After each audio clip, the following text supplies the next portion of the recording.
Ça me permet de rebondir sur l'intervention de la sœur Hawa I2 qui dit la chose suivante. Barakallahu fikoum, c'est un peu compliqué de comprendre. Je voulais juste faire référence à certains hadiths qui nous disent qu'une personne de la famille qui a mémorisé en entier le Coran pourra intercéder pour plusieurs personnes de sa famille, si je ne me trompe pas.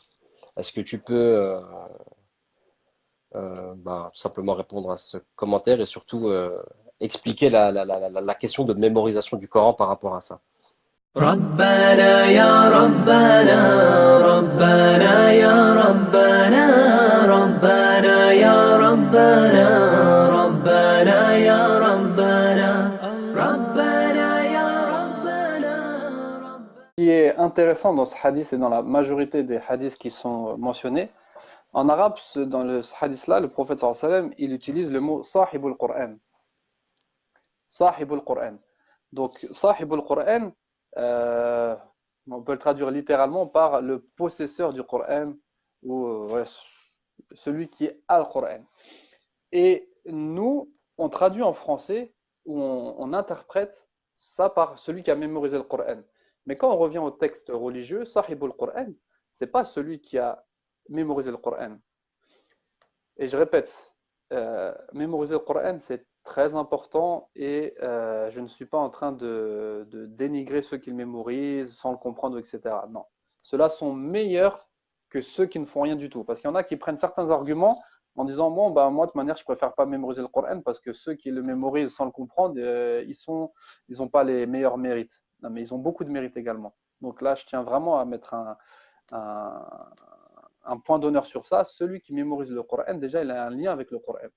Et c'est très important. Je dis ça parce qu'il y en a certains qui prennent de mes paroles ou de mes arguments qui leur sortent du contexte en disant que j'ai eu des messages qui m'expliquaient que certains frères et certaines sœurs avaient abandonné la mémorisation du Coran.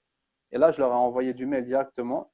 Hier, une sœur m'a envoyé un mail en me disant qu'elle avait fini de lire mon e-book, elle l'a lu en quelques heures parce qu'elle avait vraiment elle avait beaucoup accroché, et que sa conclusion, c'était d'abandonner les cours de mémorisation. J'ai dit, il faut relire le e-book parce que c'est vraiment pas son objectif. D'accord? C'est juste de mettre en avant qu'une mémorisation, en plus de la compréhension, ou après une compréhension, méditation mise en application, c'est ce qui est demandé et c'est ce qui était appliqué, excusez-moi, à l'époque du prophète sallallahu alayhi wa sallam. Donc, pour revenir au hadith, Sahib al-Qur'an, quand on revient au texte religieux, Sahibul Qur'an, c'est pas seulement la personne qui le mémorise, c'est la personne qui le mémorise, mais qui le comprend, le médite et le met en pratique. Et c'est pareil lorsque vous revenez aux différents termes qui sont utilisés comme Hafidul Qur'an. Hafidul Qur'an, pour nous, c'est le mémorisateur, le mémorisant du Qur'an. Hafidul Qur'an, Hafid, c'est-à-dire préserver. Aussi bien préserver les mots du Qur'an en les mémorisant que préserver les sens du Qur'an en le comprenant, les méditant et les mettant en pratique. Pareil par Ahlul Qur'an, les gens du Qur'an. Nous, directement, on pense Ahlul Qur'an, ce sont ceux qui mémorisent le Qur'an. Le prophète sallallahu alayhi wa sallam lui-même, il nous dit dans un hadith, Yu'ta yawm al-qiyamah bil Qur'an wa ahli. Donc, yawm al-qiyamah, on viendra avec les gens, avec le Qur'an et les adeptes du Qur'an. Il nous donne la définition de Ahlul Qur'an, il nous dit alladhina kanu ya'maluna bihi fi dunya. Ceux qui le mettaient en pratique dans ce bas monde. Il ne dit pas ceux qui l'avaient mémorisé dans ce bas monde. Mais c'est vraiment une mise en pratique et une compréhension du Coran. Mais la mémorisation est également très importante. Mais elle se fait, wallahu a'lam, après une compréhension, une méditation et une mise en pratique. Donc voilà, Sahibul Qur'an, pour résumer, en arabe, c'est pas simplement celui qui a mémorisé le Coran, mais c'est celui qui le comprend, médite, applique et mémorise.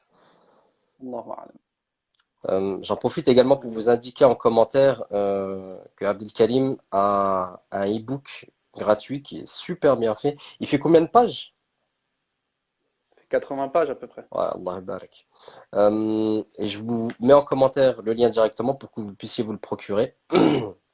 Parce que franchement, il en vaut le détour et il s'intitule Apprendre à enseigner le Coran comme le prophète alayhi salatu wassalam.